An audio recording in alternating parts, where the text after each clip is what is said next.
நன்றி அறக்கட்டளைக்கு எனது வாழ்த்துக்களை உரித்தாக்கிக் கொள்கின்றேன். நிறுவனர் மற்றும் இயக்குனர் நமது நண்பர் ஜோசப் அவர்களுக்கும், அவரோடு ஒத்துழைக்கின்ற பேரூராட்சி தலைவர் மற்றும் நண்பருக்கும், இங்கிருக்கின்ற அன்னையர் ஒவ்வொருவருக்கும் எனது வாழ்த்துக்களை உரித்தாக்கிக் கொள்கின்றேன். நல்லா கை தட்டலாம். கொஞ்சம் பசி நேரம். எப்படி இருக்கிறீங்க? Very good, thank you. இந்த நன்றி அறக்கட்டளை பற்றி நான் யோசித்து கொண்டிருந்த போது, இங்கு கடவுள் படைத்த எல்லாவற்றிற்கும் இடம் இருக்கின்றது. இயற்கை, மரம், செடி, கொடி, ஆடு, மாடு, கோழி, மனிதர்கள், இப்படி கடவுள் படைத்த படைப்புகள் எல்லாவற்றிற்கும் இங்கு இடம் இருக்கின்றது. அதே போன்று படைத்தவனுக்கும் இடம் இருக்கின்றது, கடவுளுக்கும் இடம் இருக்கின்றது. இதை நான் ஏதோ ஒரு என்ஜிஓவா மட்டும் நான் பார்க்கல. இது அதையும் தாண்டி முழு மனித விடுதலையை எதிர்நோக்கி இருக்கின்ற அல்லது அதை நோக்கி பயணம் செய்கின்ற ஒரு ஆன்மீக இயக்கமாகத்தான் நான் இதை பார்க்கின்றேன்.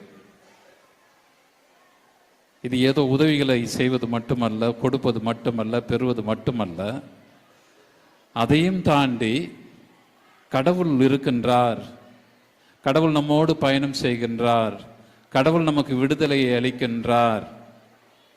அது நம் வழியாகவும் கூட இருக்கலாம், நம்மாலும் முடியும் என்கின்ற ஒரு யதார்த்தத்தை உருவாக்குகின்ற, மனித நேயத்தை உருவாக்குகின்ற ஒரு ஆன்மீக இயக்கமாகத்தான் நான் இதை பார்க்கின்றேன்.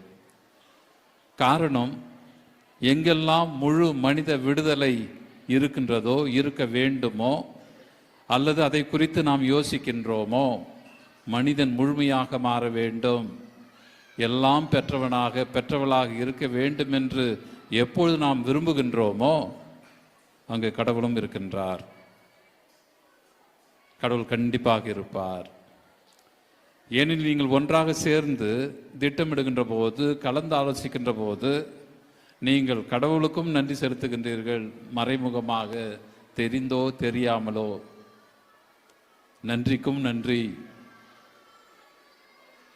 இதுதான் நமது ஆன்மீகத்தினுடைய உச்சகட்டம். அன்பினரை சகோதரிகளே, தாய்மார்களே, அன்னையர்களே, ஒரே ஒரு செய்தியை மட்டும் உங்களுக்கு சொல்லிவிட்டு போகலாம் என்று நான் நினைக்கின்றேன். நீங்களும் மலையை நோக்கி வந்திருக்கின்றீர்கள். இந்த மலையை நோக்கி வருகின்ற போது எனக்கு ஞாபகத்திற்கு வருவது மாதா, அன்னை மரியாள். மரியாளும் மலை நாட்டிற்கு செல்லுகின்றார், பயணம் மேற்கொள்ளுகின்றார். அங்கே அவர் யாரை சந்திக்கின்றார்?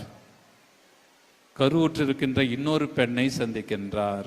ஒரு பெண் கருவுற்றவள், அன்னை மரியாள் கருவுற்றிருக்கின்றார், பயணத்தை மேற்கொள்ளுகின்றார். அங்கும் ஒரு கருவுற்ற பெண்ணை அவர் சந்திக்கின்றார். அவங்க என்ன பேசுனாங்க? கண்டிப்பாக ஷலோம் சொல்லியிருப்பாங்க. எபிரேய மொழியில் ஷலோம் என்று சொன்னால், இப்போ நம்ம சொல்கிற மாதிரி தோஸ்தம் சொல்லுவோம், இல்லை பிரைஸ் தி லார்ட் சொல்கிறோம்ல, அந்த பொருள் என்னவென்றால், நீங்கள் அனைத்து நலன்களும் பெற்று வாழ நான் உங்களை வாழ்த்துகின்றேன். அனைத்து நலன்களும் பெற்று வாழ நான் உங்களை வாழ்த்துகின்றேன். அதான் ஷலோம். இரண்டு பெண்களுக்கும் அந்த உறவு பரிமாற்றம் நடைபெறுகின்றது. அப்போது என்ன நடக்கிறது? அங்கு ஒருவித மகிழ்ச்சி. மரியாள் எலிசபெத் அம்மாளை கண்டபோது ஒருவித மகிழ்ச்சி. அதே சமயம் எலிசபெத் அம்மாள் மரியாளை பார்த்தபோது ஒரு மகிழ்ச்சி. இரண்டு பெண்களும் ஒருவரை ஒருவர் பார்த்து கொள்ளுகின்ற போது மகிழ்ச்சி பொங்கி எழுகின்றது. இதுதான் இந்த நன்றி மையத்தினுடைய அடிப்படையாக இருக்க வேண்டும் என்று நான் ஆசிக்கின்றேன். நீங்கள் இன்னொரு அன்னையை பார்க்கின்ற, இன்னொரு பெண்ணை பார்க்கின்ற போது அங்கு மகிழ்ச்சி பொங்க வேண்டும். நீங்கள் இன்னொருவரை பார்க்கின்ற போது உங்களது மனத்தில் என்ன தோன்ற வேண்டும்? நீ எல்லாவற்றையும் பெற்று வளமோடு வாழ வேண்டும் என்கின்ற ஆசீர்வாதம் கொடுக்கின்ற ஒரு தன்மையை கொண்டவர்களாக நான் இருக்க வேண்டும். மற்றவர்கள் கண்டிப்பாக இருப்பார்கள். எப்பொழுது நான் அதை யோசிக்கின்றேனோ, ஒரு பெண்ணாக, ஒரு அன்னையாக, இதோ நான் சந்திக்கின்ற அந்த பெண் எல்லாவற்றையும் பெற்று வளமோடு வாழ வேண்டும் என்று நான் ஆசிக்கின்றேனோ, அப்பொழுது மகிழ்ச்சி அதிகமாக பொங்குகின்றது. இதுதான் இந்த நன்றியினுடைய உறவிலே அடிப்படையாக அமைய வேண்டும். நீ, நான் அல்ல, நீ எல்லா நலன்களும் பெற்று வாழ வேண்டும். அங்கு மகிழ்ச்சி அதிகமாகின்றது. அப்ப என்ன சொல்றாங்க? எலிசபெத் அம்மாள் மாதாவை பார்த்து, மரியாளை பார்த்து, உன் வாழ்த்து என் காதில் ஒலித்ததும் என் வயிற்றினுள்ளே குழந்தை அக்களிப்பால் துள்ளுகின்றது. அப்புறம் என்ன சொல்றாங்க அவங்க? ஆண்டவருடைய தாய் என்னிடம் வர நான் வாய்ப்பு பெற்றது எப்படி? இது எதை குறிக்கின்றது என்று சொன்னால், நான் நலமோடு வாழ வேண்டும் என்று ஆசிக்கின்றேன், நீ நலமோடு வாழ வேண்டும் என்று நான் ஆசிக்கின்றேன். அதே சமயம் இந்த மகிழ்ச்சியை கொடுப்பது யார்? இந்த மகிழ்ச்சியை வெளியே கொணர்வது யார்? அல்லது எனக்கு முழு மனித விடுதலை கொடுப்பது யார்? எனக்கு எப்பொழுது சந்தோஷம் கிடைக்கும், எனக்கு எப்பொழுது வெற்றி கிடைக்கும்? அன்பினரே, அன்னையரே, நீங்கள் பெற்றெடுக்கின்ற பிள்ளைகள், உங்களுடைய பிள்ளைகளுடைய வழியாகத்தான் இந்த விடுதலை வர முடியும், இந்த முழு சக்தி வெளியே வர முடியும். இந்த மானுடமும் விடுதலையை பெறும். புரியுதுங்களா? யோவான் மெசியாவிற்கு, மீட்பருக்கு ஒரு வழியாக இருந்தார். அதே இயேசு ஒரு மீட்பராக, விடுதலை தருகின்றவராக உருவெடுக்கின்றார் இந்த சமுதாயத்திற்காக. எனவே நீங்கள் உங்களிலே சக்தியினுடைய உருவகத்தை பெற்றிருக்கின்றீர்கள். சக்தியை உருவாக்கக்கூடிய தகுதியை நீங்கள் பெற்றிருக்கின்றீர்கள். இந்த சமுதாயத்திற்கு விடுதலையை தரக்கூடிய மனிதர்களை நீங்கள் தான் உருவாக்குகின்றீர்கள். உங்கள் பிள்ளைகள் படிப்பது உங்களுக்காக மட்டுமல்ல, உங்களுடைய குடும்பத்திற்காக மட்டுமல்ல, மாறாக இந்த சமுதாயத்திற்காக, இந்த சமுதாயத்தினுடைய முன்னேற்றத்திற்காக அவர்கள் இருக்கின்றார்கள் என்பதை மறந்து விடாதீர்கள். இதுதான் இந்த நன்றியினுடைய இரண்டாவது கட்டமாக நான் பார்க்கின்றேன். மற்றவர்கள் நன்றாக இருக்க வேண்டும் என்று ஆசிப்பது இரண்டாவது. நான் பெற்றெடுக்கின்ற பிள்ளைகள் இந்த நல்லதை செய்ய நான் அவர்களுக்கு வழிவகை செய்வேன், அவர்களை நான் உருவாக்குவேன். நீ எனக்கு மட்டுமல்ல, இந்த சமுதாயத்திற்கும் நீ தேவை என்பதை நான் அடிக்கடி உணர்த்தி காட்டுவேன். அதனால்தான் ரசம் தீர்ந்தப்போ மாதா என்ன சொல்றாங்க? தனது மகனை பார்த்து, ஏதாவது செய், ரசம் தீர்ந்து விட்டது, கவலையில் இருக்கின்றார்கள், தேவையில் இருக்கின்றார்கள், நீ ஏதாவது செய். யார் அது? கடைசியில் ரசம் தீர்ந்து விட்டது என்று இருக்கும். யார் அவங்க? கடைசியில் யாரு? கடைசி பந்தி யாருக்கு? கண்டிப்பாக முக்கியமானவர்களுக்கு அல்ல, பெரிய பெரிய விருந்தினர்களுக்கு அல்ல.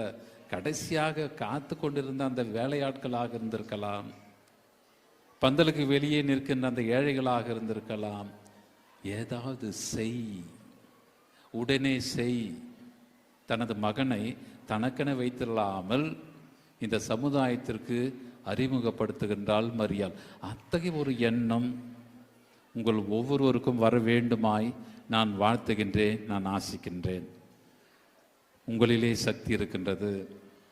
உங்களால் தான் இந்த சமுதாயம் மாற்றம் பெற முடியும். உங்களுக்கு உறுதுணையாக இந்த நன்றி இருக்கின்றது. இந்த நன்றின் வழியாக அன்னையர்கள் அடையாளம் காணப்படுகின்றீர்கள்.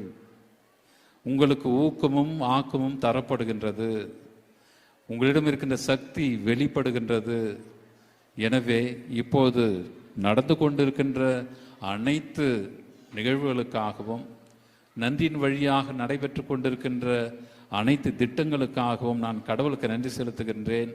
உங்கள் ஒவ்வொரு வழியாகவும் இப்பகுதி வாழ் மக்கள், உங்கள் குடும்பம் மட்டுமல்ல, இப்பகுதி வாழ் மக்கள் நலம் அடைகின்றார்கள் என்பதனை என்னால் அறுதியிட்டு சொல்ல முடியும்.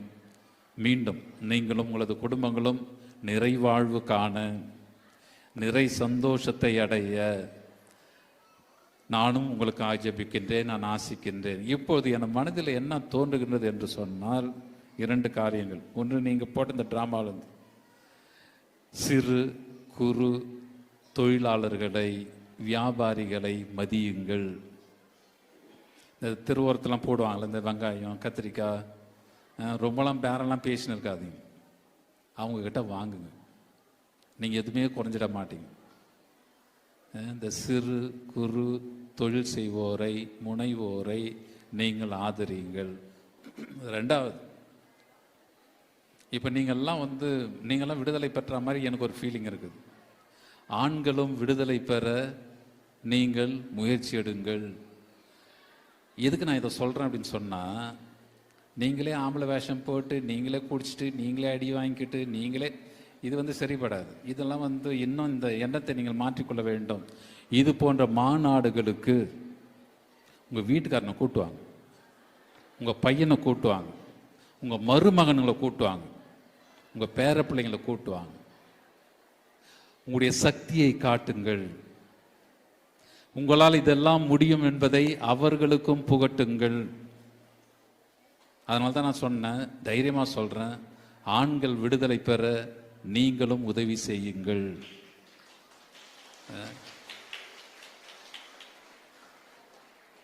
பெண்கள் விடுதலை ஆண்கள் இல்லாமல் முடியாது. அதே போன்று ஆண்களுடைய விடுதலை பெண்கள் இல்லாமல் நடைபெற வாய்ப்பே கிடையாது. எல்லாம் பண்ணிட்டு கடைசியில் என்ன சொல்றீங்க?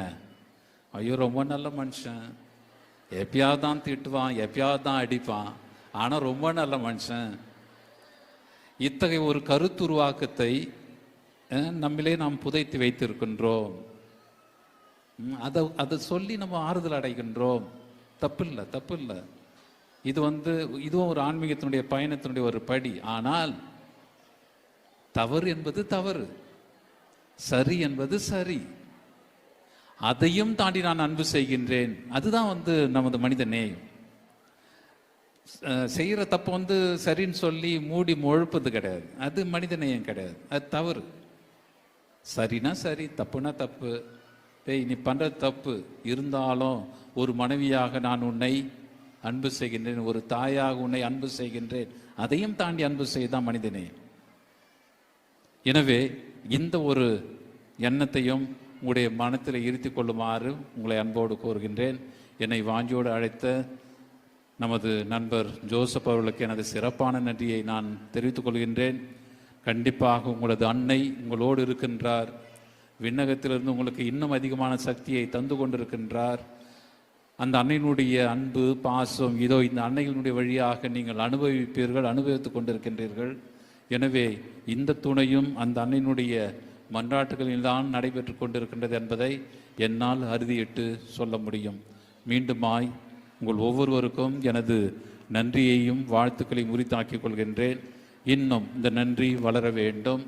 இன்னும் பல்வேறு நலத்திட்டங்களை கண்டு மகிழ வேண்டும். அதை குறித்து இந்த சமுதாயம் நிறை மகிழ்ச்சி காண வேண்டும். மகிழ்ச்சி தான் மனித வாழ்க்கைக்கு இன்றைக்கு அவசியமாக இருக்கின்றது. மகிழ்ச்சி எட்டுவோம், கண்டிப்பாக நமக்கு கிடைக்கும். மீண்டுமாய் அனைவருக்கும் எனது வாழ்த்துக்கள்.